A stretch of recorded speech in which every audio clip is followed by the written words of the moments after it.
di situasi yang mencekam, pembunuhan bayi yang massal. Kalau Santa Claus mungkin Pak Krisma gitu.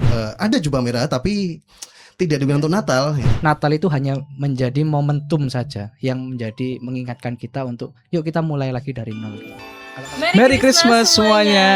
Selamat datang di SPP Sanmar Punya Podcast. Bareng aku Elo Dan aku Ike. Hari ini kita udah siap buat Natal yo. Bener Kita banget. Udah pakai baju merah-merah. Kebetulan Natal bukan 17 Agustus ya teman-teman. Kamu biasanya kalau Natal ngapain lo? Kalau Natal aku biasa sama keluarga itu beli baju, terus habis itu yang pasti jalan-jalan. Jadi family time lah. Apalagi kan kalau beli baju kan Christmas kan biasanya ada potongan tuh di matahari tuh. Iya, Nah, banyak diskon ya. Tapi kamu sadar gak sih kalau misalnya kita terlalu sering membeli baju yang banyak diskon-diskonnya gitu, apalagi euforia Natal ya, Benar. itu tuh bakal mengarah ke budaya konsumtif tahu. Makanya itu Kak, itu ada kaitannya sama topik kita hari ini. Iya Apa tuh, Kak? benar. Kita hari ini bahas sesuatu yang relate dengan Natal tahun ini ya. Apakah Natal masih menjadi perayaan rohani atau sudah menjadi sarana hedon? Bener. Nah, tambah spesial lagi episode kali ini kita juga kedatangan dua narasumber kita yang tentunya sangat keren banget. Yang pertama itu ada Kak Randi, alumni Fakultas Filsafat Universitas Katolik Widya Mandala Surabaya yang sekarang mengajar ekstrakurikuler Filsafat Agora di SMA Santa Maria Surabaya, teman-teman. Halo, Pak. salam Halo kenal Kak ya. Randi. Salam kenal. Lalu ada Pak Krisma, pengajar pendidikan Pancasila dan Sosiologi di SMA Santa Maria Surabaya. Dengan latar belakang filsafat dan psikologi yang siap memberi kita pandangan yang dalam dan kritis soal makna Natal nih teman-teman. Gimana kabarnya Pak Krisma? Baik, alhamdulillah. Puji Tuhan. Baik. Jadi gimana, Pak, Kak, kira-kira perasaannya menjelang Natal nih kira-kira gimana, Pak? Dan Kak? Harusnya seneng sih. Selama yang rutin atau yang biasa dilakukan itu dimaknai, ditambah dengan aktivitas yang baru. Kalau cuma hanya sekedar ke gereja terus kumpul keluarga aja ya, kita kayak melakukan yang berulang-ulang terus ya, kayak looping gitu nggak sih? Iya, kayak rutinitas. Tapi ya. perlu ada aktivitas khusus apa gitu yang memberi makna. Misalnya, apalagi konteks kita sekarang kan kita juga prihatin kan teman-teman kita setelah kita ada mengalami bencana di Sumatera iya. itu. Benar. Ya, Ya kalau saya sih aku nggak setuju sama Pak Krisma ya. Kalau saya bukan harusnya senang tapi senang gitu. Kalau saya sih senang ya karena menyambut hari raya di mana seringnya adalah kayak tadi yang dibilang ya. Sering akhirnya ketemu keluarga besar kayak gitu ya. Akhirnya ketemu teman-teman yang merantau gitu. Iya. Dan juga yang paling penting adalah bisa beribadah bersama gitu sama teman-teman ini. Benar. Gitu sih. Nah, tanpa kita berlama-lama lagi, langsung aja kita masuk ke obrolan utama kita ya, Pak ya. Yang tentunya kita akan membahas tentang suatu hal yang akan memberi insight yang luar biasa sekali buat teman-teman yang nonton di rumah. Ya, langsung aja masuk ke pertanyaan pertama, Pak dan Kak. Kira-kira apa nilai yang paling ingin ditekankan kepada para remaja di era sekarang tentang makna Natal? Mungkin Pak Krisma dulu. oke. Makna Natal yang sesungguhnya nih ya. Iya. Nah, makna Natal sesungguhnya itu ya terkait dengan kedatangan Yesus Kristus gitu ya, lahir di tempat yang sangat sederhana, kemudian memberikan harapan. Jadi di tempat-tempat atau dalam kondisi yang sulit pun itu ternyata masih ada harapan, masih ada cahaya. Nah, itu makna yang seharusnya didalami, cuman memang redup atau mungkin sudah mulai pudar begitu ya makna itu. Iya. Karena perkembangan zaman gitu. Kalau Pak Randy? Iya, kalau aku sih lebih melihatnya apa yang kita maknai sebagai Natal yang setiap tahun kita jalani itu jadi rutinitas yang terkadang jadi boring ya gitu karena kita saking seringnya merayakan gitu ya jadi lupa gitu apa maknanya. Justru kan setiap tahun tujuannya untuk merawat memori ya, merawat Iya. ingatan baru gitu. Tapi malah jadinya kayak apalagi yang tugas setiap tahun gitu. Nah, kadang-kadang jadi makin kehilangan lagi gitu karena Iya. dia harus punya tanggung jawab untuk mengisi ini, mengisi itu, mempersiapkan diri. Sedangkan makna Natal sesungguhnya yang dimana kita harus mempersiapkan diri kita untuk menyambut kedatangan Yesus itu jadi kesamping gitu ya, jadi kayak diminggirkan gitu. Demi apa sih?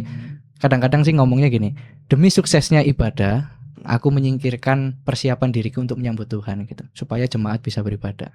Nah, situasi ini sangat umum gitu. Termasuk kita yang mungkin tidak melayani di gereja gitu ya.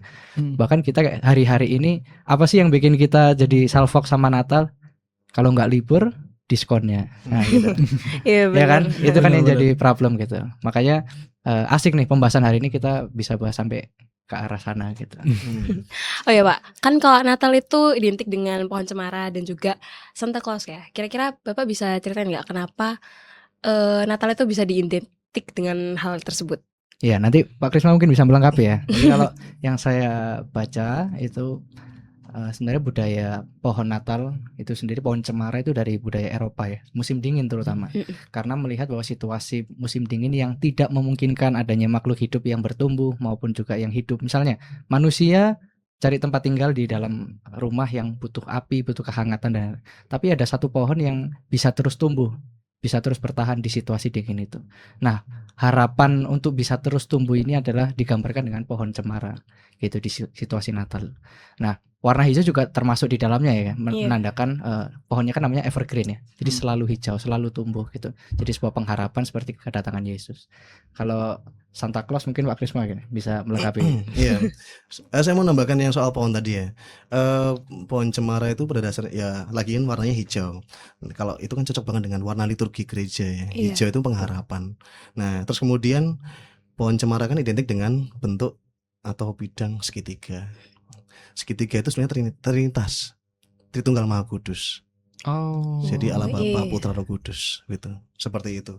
Makanya jadi simbol itu sebenarnya simbol semua. Maka kalau kita lihat lagi lebih luas, sebetulnya warna hijau juga menandakan bahwa sebetulnya perayaan Natal itu juga dekat erat kaitannya dengan lingkungan. Ya kan, ya alam maksudnya. Makanya filosofinya dari situ. Terus kalau Sinterklas atau Santa Claus lah ini bisa kita gali ya. Yang aslinya itu kan ada seorang Santo Nikolaus gitu ya, seorang uskup Turki gitu ya, yang sangat murah hati, baik hati begitu. Nah, aslinya ya tidak pakai pakaian seperti merah dan putih atau Sinterklas ya, harus berjanggut panjang, terus tinggal di kutub utara gitu ya. Memang negara Eropa banyak kan di dekat dengan kutub utara, pasti ada musim salju dan seterusnya itu dikait-kaitkan begitu. Tapi yang asli adalah Santo Nikolaus. Nah, kemudian muncullah ya diperkenalkanlah tokoh baru ya, seperti menjadi dongeng begitu ya, Sinterklas yang murah hati, bagi-bagi kado hadiah lewat cerobong asap gitu kan ya. Terus naik kereta dengan rusa-rusa gitu ya, seperti itu. Nah itu nanti kalau kita telusur lebih jauh ternyata ada warna yang lain tambahannya, bukan hijau tapi merah. Kenapa tuh Pak warna merah itu adalah awal mula Sinterklas itu diperkenalkan lewat Coca-Cola sebetulnya. Coca-Cola, Iya, Coca-Cola. Kenapa bisa gitu Pak? Ya, jadi Coca-Cola warnanya merah. Nah itu pernah muncul itu. Jadi orang melihat sekarang udah muncul warna merah dan hijau, karena aslinya yang kita tahu adalah dari cemara tadi aja. Dan ya kalau Santa Nikolaus ya nggak punya ada jubah merah tapi tidak dibilang untuk Natal ya, karena merah warnanya juga ya, warnanya gitu beda ya, nggak pakai topi juga itu. Warna merah kan kalau di liturgi kan warna kemartiran gitu kan, seperti itu. Beda maknanya. Apakah itu sebuah kebetulan tiba-tiba Coca-Cola datang waktu Desember atau gimana? Tiba-tiba Coca-Cola muncul gitu. Coca-Cola muncul ya bagian dari branding sebenarnya. Bagian dari branding ya. Ya mungkin ketidaksengajaan ya. Kok bisa ternyata sampai mendarah daging sampai budaya sekarang. Iya betul. Berarti sebetulnya sebelum Coca-Cola muncul kayaknya Merry Christmas bukan merah kayaknya ya Pak. Mungkin hijau doang. atau putih aja. Atau putih aja. Dominan ya salju dan seterusnya. Betul. Banyak anak-anak yang terpuruk atau kelaparan itu di musim salju. Dibantu. Oke, lanjut. Sekarang apakah Kak Randy dan Pak Krisma tuh melihat kecenderungan anak remaja yang lebih fokus pada dekorasi Natal, kado-kado Natal, atau justru fokus ke liburan-liburan Natal gitu? Lebih fokus ke cara mewah merayakannya dibanding menunggu kedatangan Tuhan Yesus? Iya, kalau saya melihat pertama-tama yang dilihat adalah pernak-perniknya. Maka banyak situs sekarang mendekorasi begitu wah dan megah ya, gemerlap. Kalau pagi hari banyak warna di situ ya. Misalnya ada pohon cemara baru itu yang indah tuh yang timur. Yang tinggi banget. Itu kalau budaya lokal nyebutnya kayak totem gitu. Jadi orang akan ikut merayakan ke sana gitu ya. Nah, seperti itu. Lalu kalau malam muncul lampu-lampu lah, sudah permainkan itu satu. Kemudian ditambahi dengan banyak stand-stand makanan atau mungkin booth-booth lain yang terkait dengan pakaian atau ya apapun lah, lifestyle begitu, produk produk-produk yang dibutuhkan anak-anak. Nah itu kan memang target mereka untuk dalam bisnis gitu ya. Iya. Ya, itu akhirnya arah ke sana memang karena kita lihat anak-anak muda itu diarahkannya ke lebih ke permukaan, hanya permukaan aja, yang menarik aja secara empiris melihat wah ini warna merah, warna bagus sih, wah kalau nggak pakai ini yang lain pada pakai, aku nggak pakai, jadinya FOMO. Iya, Ya, benar-benar. Padahal yang sebetulnya harusnya dilihat adalah maknanya itu ya, Pak. maknanya Iya. ya kembali lagi. Kalian gimana? Ya, kalau justru aku pengen tanya ke kalian ya. Jadi kalau menurut kalian ya, wajar nggak sih ketika Yesus ini kan sebagai raja yang datang ya? Wajar nggak sih menyambut raja dengan kemewahan gitu, dengan semua harta yang kita punya? Wajar nggak bagi kalian? Ada pejabat datang ke rumah gitu, kita suguhinnya air mineral atau air yang mungkin bersoda ataupun yang lebih mahal gitu, atau teh atau kopi gitu. Wajar nggak kita mempersiapkan hal-hal Iya. yang mewah seperti Iya, itu? wajar. Wajar banget. Wajar ya. Iya. Nah, yang jadi permasalahan kan sebenarnya bukan tentang aksi itunya gitu, tapi intensi kita untuk memberi, untuk membeli sesuatu, untuk mengonsumsi sesuatu. Masalahnya itu di sana. Iya. Nah, maka ketika gereja itu ataupun kita ya secara pribadi itu ingin memberikan semuanya bagi Yesus, hadir yang paling baik, versiku yang paling terbaik melalui baju, melalui semuanya gitu. Itu mungkin bisa jadi hal yang baik ya untuk Iya. kita sendiri, bahwa itu merupakan disiplin kita melihat raja yang akan datang, yang akan lahir gitu. Tapi pertanyaannya adalah apakah dalam proses kita membeli semua barang itu dengan semua uang yang kita punya, apakah kita menyingkirkan sebagian tanggung jawab kita? Misalnya kita punya tanggung jawab loh untuk berbagi kepada orang yang membutuhkan gitu. Kita punya tanggung jawab loh untuk apa sih?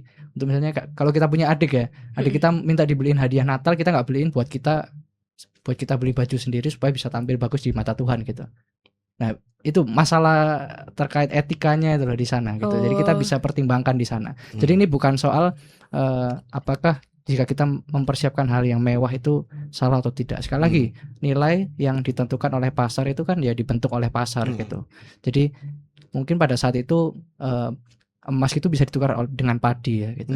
Tapi ya karena pasar sekarang emas segitu nilainya, jadi nggak jadi kelihatannya lebih bernilai gitu.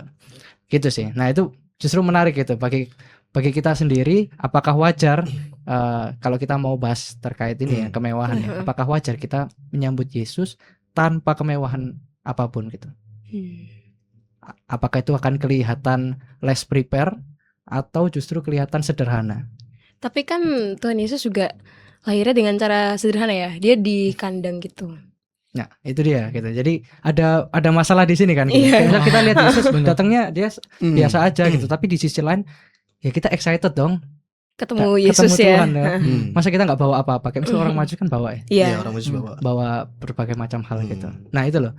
Mana perspektif yang mau kita lihat gitu. Nah, yang bisa dinilai kan yang menarik adalah tadi ya, maknanya gitu. Intensinya apa? Tujuannya apa? Orang Majus membawa barang-barang itu bukan demi membiarkan. Kenapa kok bawa barang mewah? Kenapa nggak dikasihkan aja ke orang yang di pinggir jalan yang membutuhkan gitu? Kan pertanyaannya gitu. Ya karena ada satu prioritas yang akan datang gitu. Orang prioritas yaitu Yesus gitu. Maka intensinya adalah untuk memberi ini loh, persembahanku kepadamu gitu. Selamat datang gitu. Oh. Gitu. Oke. Gitu. Wah, Iya bener. Gitu. Jangan nangis dong. Kenapa jadi nangis di sini? tapi memang kayak dalam banget dulu maksudnya. Iya. Aku nggak kepikiran sih. Kalau misalnya bisa dilihat dari perspektif yang beda ya. Soalnya kan selama ini kayak kalau misalnya pakai baju Natal yang terlalu mewah kan kita langsung anggap itu hedon gitu kan ya. Ya nggak sesimpel itu kan gitu. Iya. Makanya kita juga nggak boleh langsung ngejudge orang yang beli baju ketika Natal gitu. Masa kita setiap kali ke mall lihat ada promo Natal, wah ini FOMO semua ya. Enggak juga ya. Enggak juga gitu. Tapi bisa aja mereka memang mempersiapkan diri gitu untuk ketemu Tuhan. Jadi itu bukan suatu hal masalah yang besar ya, maksudnya kayak orang pakai baju bagus pada saat Natal itu bukan suatu masalah sebetulnya. Justru malah mungkin ya kan kita nggak tahu di dalamnya mereka mungkin mereka mau memang mempersiapkan dirinya mereka untuk menyambut. Diujinya adalah ya intensi mereka apa gitu. Iya, intensinya benar. apa? Iya, Cara kita apa? mengontrol ini ya. Iya. Oke. Kak Randy, mungkin dari Kak Randy dulu ya. Kak Randy melihat sisi positif apa dari tradisi modern Natal? Kayak ya dari cara kita membeli baju atau kita Hmm. biasanya kan ngirim-ngirim hampers juga ya ke Hmm, keluarga hmm. atau teman gitu. Terus habis itu pada Ya, saat family so. time, Iya. kumpul bersama itu kira-kira menurut Kak Randy dampak positifnya apa sih Kak buat kita? Iya, kalau bagi aku mungkin sekalian ya positif negatif ya. Oh iya. Kalau positifnya sebenarnya aku tidak memaknai Natal sebagai sebuah perayaan yang harus memberi maksudnya kayak hampers dan lain-lain ya, ataupun membeli baju baru dan lain-lain. Kalau aku rasa memang diriku memang ya tidak akan pernah pantas untuk menghadap Tuhan ya, tapi setidaknya aku melihat diriku ya cukup oke lah gitu ya dengan pakaian seperti ini ke gereja. Apakah pakaian ini yang mungkin biasanya ada yang pakai baju cukup rumit Iya. sehingga ketika beribadah dia bingung sendiri karena merasa tidak nyaman gitu. Jadi Malah nggak fokus benerin baju ya. Malah fokus benerin baju gitu. Atau ada juga yang benerin rambutnya dan lain. Nah, Hmm. yang jadi persoalan adalah justru di sananya gitu. Nah, maka bagiku kalau bicara tentang positif negatif Natal, kita bisa lihatnya lebih ke tidak harus ya kita pisahkan mana yang positif dan negatifnya gitu.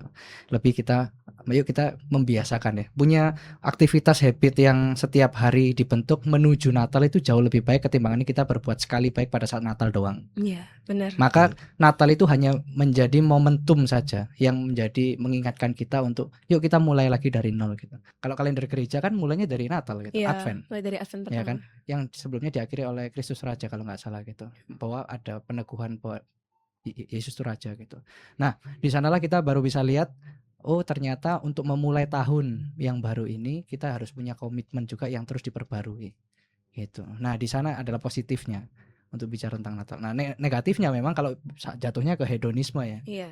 Kalau kita sampai bingung tujuan hidupnya apa, pada akhirnya tujuan hidupku adalah kesenangan duniawi, membeli barang gitu, ataupun juga bersenang-senang dengan teman-teman. Wah, ini liburan nih, masuk kita beribadah. Nah, itu juga masalah juga.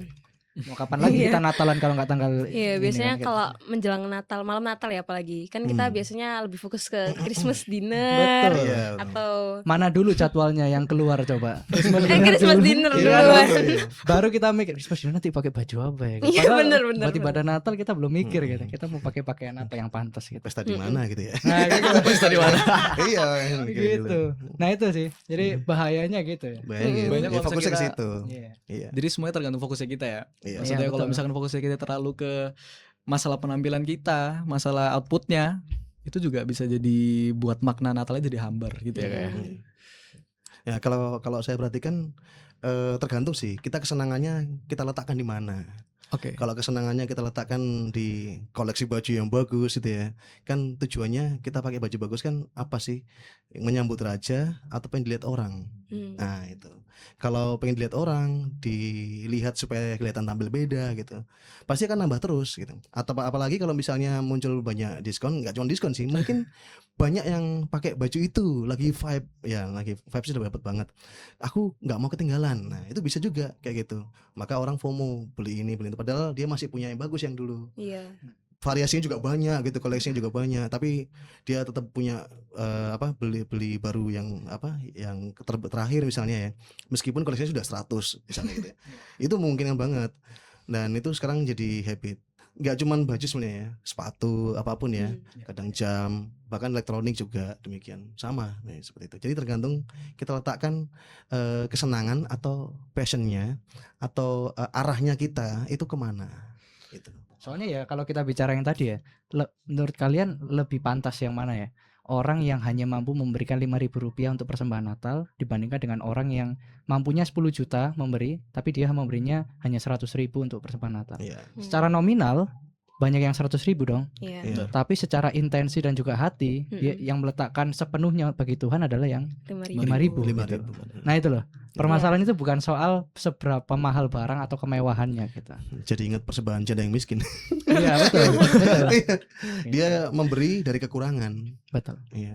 Itulah Itu, poinnya gitu. iya. Jadi dari kesederhanaan Tuhan yang datang secara sederhana di tempat yang sederhana, di situasi yang mencekam, pembunuhan bayi yang massal, Iya. ibu yang mempertaruhkan hidupnya, tapi dia datang sebagai harapan gitu bagi orang-orang yang mungkin dalam penindasan gitu. Iya. Belum lagi mungkin di usianya Maria juga harus menghadapi rasa malu Ya betul. karena dia mengandung Iya. dari Roh Kudus Di gitu luar ya. nikah Iya, gitu ya. Nikah, maksudnya Di luar nikah. tidak dengan suaminya begitu ya. Betul. Seperti itu. Dalam kondisi itu kita bisa bayangkan sosialnya bagaimana kondisinya. Tapi tetap mempertahankan bayinya akan aku rawat gitu. Dengan hati.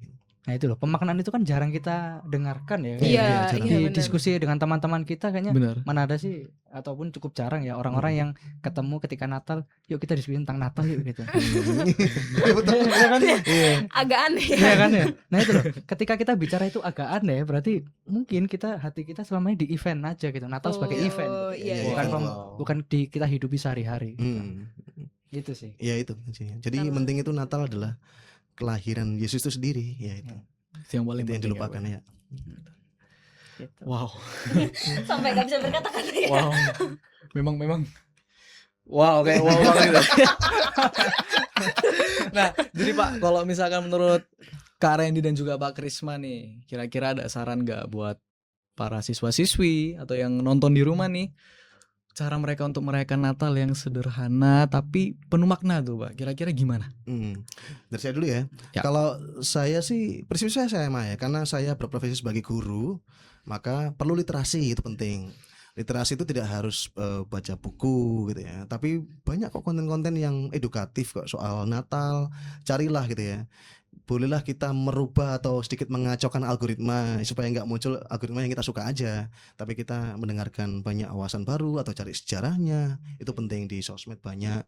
Atau mungkin mau lebih serius, mau ngajak diskusi dengan misalnya Kak Randi bisa juga, atau diskusi dengan siapapun, dengan Romo, dengan suster, siapapun boleh. Jadi itu penting kayak gitu, karena diskusi begini aja juga termasuk pembelajaran ya. Iya, Iya benar. betul. Jadi jangan hanya mengikuti rutinitas gitu ya, atau ambil eventnya aja gitu ya. Tapi mungkin maknai sesuatu yang baru, bisa belajar, bisa memberikan dampak yang positif bagi orang yang membutuhkan banget di saat itu. Gitu, Mungkin Bapak ada sumber literasi, referensi literasi maksudnya. misalnya. Misal dari website atau Ya, literasinya banyak ya. Kalau Katolik biasanya ada Mirifica.net itu ada, terus atau mungkin Vatikan juga punya.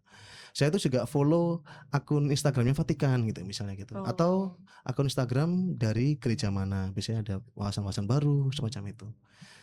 Ya, seperti itu caranya. Ya, kalau aku sendiri melihatnya ini dari pengalamanku pribadi ya. Jadi aku akan sharing tentang apa yang aku lakukan ketika masa raya Natal gitu.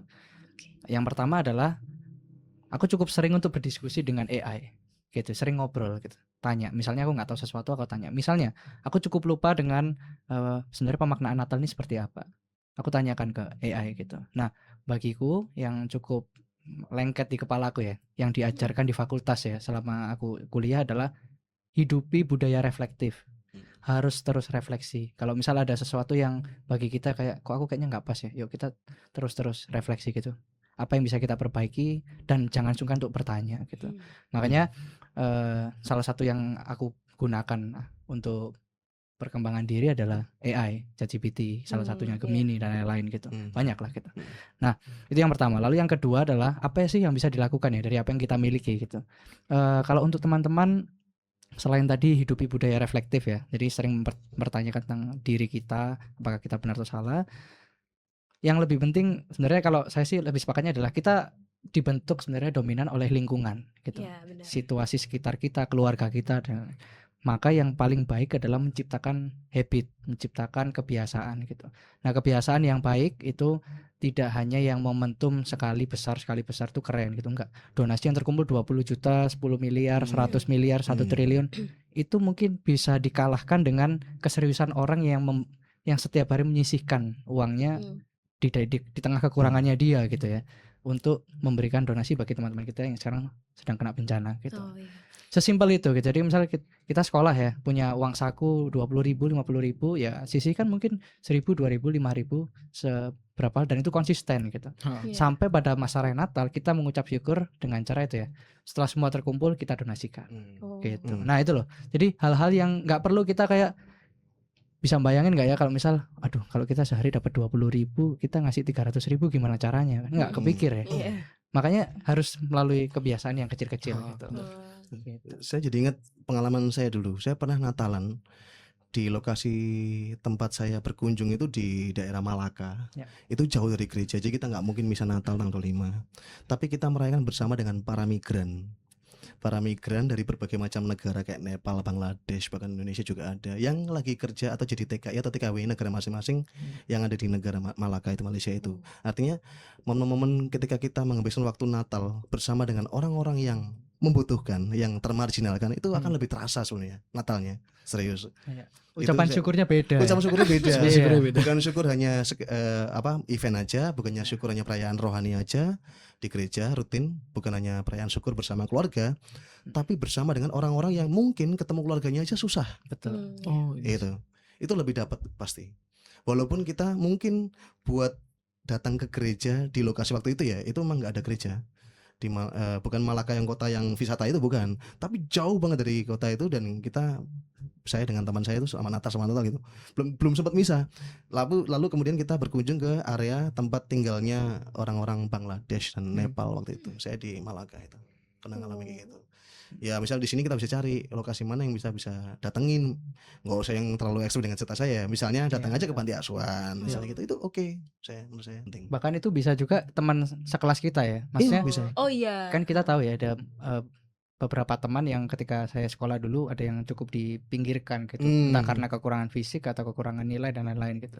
Nah, bisa nggak kita reach out Betul. gitu melalui bentuk ucapan syukur kita adalah karena Yesus datang sebagai pengharapan di tengah-tengah dunia yang gelap, bisa nggak kita datang juga bagi orang Betul. lain gitu. Nah gitu loh, jadi meneladani Kristus itu dari hal-hal yang simpel di sekitar kita aja gitu. Dimulai dari tempat lahirnya Yesus. Dia mau lahir di tempat termarginalkan. Kata marginal itu tidak harus orang yang sungguh-sungguh terpinggirkan, bahkan di sekitar kita juga ada kok Betul. orang yang didiemin, Iya. orang Yang apa dibully. sih yang dibully, apa sih dia kok diem aja, udah nggak guna gitu misalnya gitu ya. Jadi pasti ada orang-orang yang, atau mungkin jarang diajak bicara gitu aja. Iya. Nah ajaklah bicara dia karena belum pernah kita ajak bicara. Itu udah menurut saya Itu udah berkesan banget sih, Iya. bermakna. Iya, itu udah Sederhana Natal banget itu. Iya. Udah berarti kita kayak membagikan pengharapan Iya, Yesus membagikan ke terang bagi mereka dia, gitu. gitu. Ke teman kita. Oke. Itu hal yang sederhana loh, Kak. Iya. Jadi bisa lebih bermakna lagi ya. Mungkin sederhana tapi nggak semua dari kita tuh bisa ngelakuin ya. Iya. Oh, benar-benar. Nggak murahan ya. Nggak murahan. Sederhana tapi nggak murahan. Bisa dilakukan kalau mau, tapi ya tergantung fokus kita kemana tadi ya. Betul. Ya gitu. Ngomongin lingkungan tadi, menurut Pak Krisma, bagaimana peran keluarga, sekolah, atau masyarakat ya dalam membimbing anak muda agar tidak terjebak konsumerisme? Ya, kembali lagi kalau misalnya keluarga atau lingkungannya atau pertemanannya dalam kondisi yang ya sehari-hari beli sesuatu yang baru padahal yang lama juga masih bagus, pasti kebawa gitu ya. Makanya tadi saya mau mengajak anak muda itu untuk literasi atau mungkin cari momen yang baru gitu ya dengan temannya sendiri yang termarginalkan, itu penting banget. Jadi keluarga itu memang, keluarga dan lingkungan itu sangat menentukan banget sih. Tapi bukan berarti kita ya terbawa arus terus, kita bisa membuat sesuatu yang baru. Maka ciptakanlah kondisi atau kebiasaan baru tadi yang dikatakan oleh Kak Randy tadi. Ya itu penting. Mungkin di rumah nggak ada, kenapa nggak kita bikin sesuatu yang beda gitu. Kita kan manusia ya, kita nggak cuma hanya ikut arus aja kan ya. Ya gitu. Dan mungkin biasanya yang masalah itu ketika Christmas dinner yang paling kepikiran itu teman-teman, bukan keluarga. Ya, Oh iya, betul. iya Nah, lagi ngetren sekarang Iya, sih. itu. Iya kan? Christmas dinner bareng Nah, teman-teman. Itu yang justru jadi masalah gitu. Terkadang kita mau berbuat baik itu inginnya yang extra mile, yang kelihatan besar, kelihatan keren di depan banyak orang. Padahal bagi saya pribadi yang paling sulit adalah ketika kita bagaimana cara kita merayakan Natal bersama keluarga gitu. Kembali ke rumah gitu. Nah, itu bagi saya cukup menantang gitu, karena banyak hal yang mungkin keseharian kita ya. Setiap hari ketemu pasti ada gesekan dengan anggota keluarga, dengan kakak kita, dengan adik kita, dengan orang tua kita gitu. Nah, bagaimana caranya mendatangkan Natal di tengah-tengah rumah, apalagi itu sulit sekali, lebih sulit daripada orang bisa tampil pelayanan di gereja. Betul, gitu. Iya.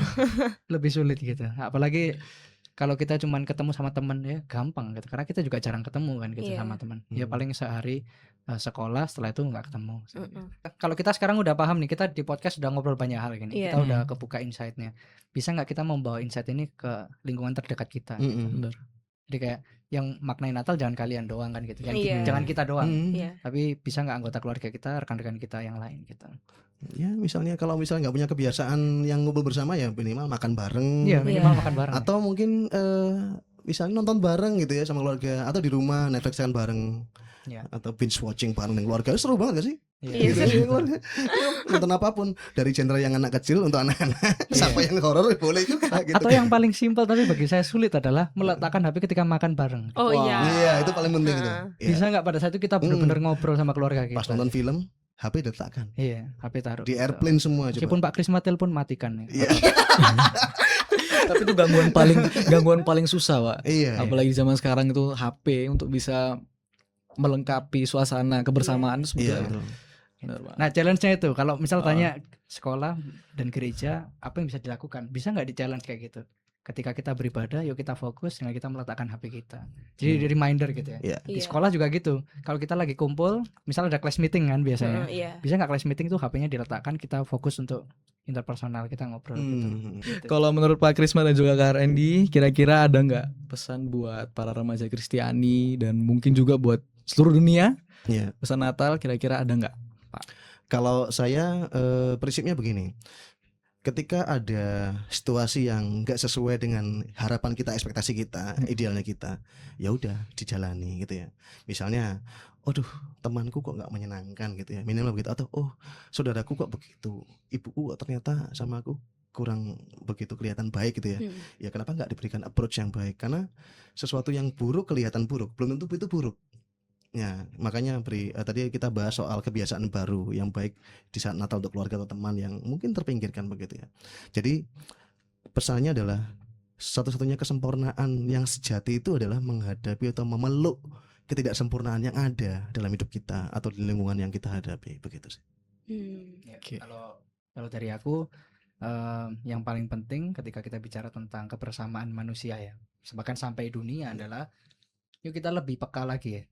Jadi bicara tentang Natal dan hedonisme itu bukan bicara tentang konsumsi aja, tapi bicara tentang adaptif ya. Jadi kita bisa ngikutin meskipun kita ada diskon, beli nggak apa-apa. Kita adaptif. Karena apa? Ketika diskon kita bisa memanage uang kita lebih baik. Misal kayak iya. gitu ya. Pengeluaran kita lebih baik. Nggak masalah. Dan itu bukan tidak dikategorikan sebagai oke kamu ini orangnya FOMO hedon, enggak. Bagi saya yang FOMO dan yang hedon adalah ketika dia kehilangan tujuannya gitu. Ketika tujuannya itu diarahkan hanya kepada barang dan konsumsinya, kepuasan, kesenangan dari barang itu, ya itu jelas sekali hedon gitu. Iya, Iya, benar. Jelas sekali dia mungkin sangat FOMO gitu. Nah, maka ketika bicara tentang kemanusiaan yang secara global, bisa nggak ya kita melakukan hal-hal yang simpel ya, yang kecil gitu. Tapi itu menunjukkan keberpihakan kita kepada orang-orang yang sekarang mungkin lagi terdampak perang, lagi tidak bisa Natal. Kayak kita kan Iya. masih bisa pilih ya, mau Iya. naik Grab, mau naik Gojek. Ada yang sekarang banjir nggak bisa, gereja udah hancur dan semua nggak bisa sama Iya. sekali. Yang perang apalagi, dia kalau selamat pun sebelum Natal syukur-syukur Syukurlah gitu ya. gitu. Kalau bisa sampai 24-25. Ya biasanya mereka merayakan Natal ya seadanya sih. Iya Betul. bisa begitu. Nah, bisa nggak kita memberikan contoh bahwa yuk kita bentuk lingkungan kita di sekitar kita untuk menyadari itu dulu gitu. Jadi menumbuhkan kepekaan kita kepada lingkungan dulu. Mulai dari kita dulu, mulai dari lingkungan sekitar yang paling kecil, baru bertambah gitu. Sampai pada akhirnya kita mulai kalau ada sesuatu lagi yang datang, misalnya ada bencana lagi ataupun ada perang, kita jadi siap gitu ya untuk menghadapi, dalam arti memposisikan diri mana yang harus kita prioritaskan, pemberian seperti apa dan lain-lain gitu. Jadi bukan hanya asik di media sosial, lagi perang nih gitu. Gitu dong. Lagi banjir nih gitu. Iya. Nggak gitu, apalagi penghujat pejabat-pejabat kita gitu ya. Ya saya sih terkadang juga mungkin jatuh di hal yang seperti itu, tapi bagi saya yang paling penting adalah daripada menghujat, lebih baik kita menawarkan apa untuk orang-orang yang terdampak betul. gitu. Nah, itulah cara yang bagi saya sangat-sangat baik untuk dilakukan baik secara individual maupun sebagai lembaga sekolah gitu. Iya betul. Gitu. Jadi intinya hedonisme yang saya ambil itu adalah hedonisme spiritual sebenarnya. Jadi kesenangan itu bukan kesenangan yang saat ini. Kalau kesenangan saat ini ya tadi kepuasan didapat hanya dengan beli barang. Tapi kesenangannya untuk jangka panjang. Boleh kita beli diskon, tapi sesuai kebutuhan kita enggak. Pertanyaannya itu. Oke. Jadi apa kita bedakan aja kebutuhan dan keinginan. Nah, what we want dan what we need itu kan beda. Iya. Kayak gitu. Itu perlu dibedakan. Jadi bukan malah pada saat Natal kita malah jadikan seperti ajang untuk memuaskan keinginan kita gitu ya, Pak ya. Iya. Emang sudah strateginya aja, kalau ada diskon saya beli. Sesimpel itu Iya. gitu loh. Maksudnya jangan terlalu dibikin ribet. Oh, kamu belinya waktu tanggal 12 doang Iya, atau iya. tanggal 24 25 doang. Iya, karena saya butuh diskon gitu. Sesimpel itu gitu. Dan pasar bisa membaca ternyata ada kelemahan di kita. Iya. Kalau ada promo diskon jadi Iya. beli Langsung banyak, gas. gitu. Iya, Langsung benar. gas, gitu. Apalagi diskonnya gede-gede. Nah, Iya, itu dia, wah. gitu. Apalagi branded lagi. Iya, Wah, benar. tambah. Langsung ceding-ceding. Iya kan. Pas sampai KW. Hati-hati ya. Oke, teman-teman, segitu dulu aja obrolan Iya. kita bareng Kak Randy dan Pak Krisma.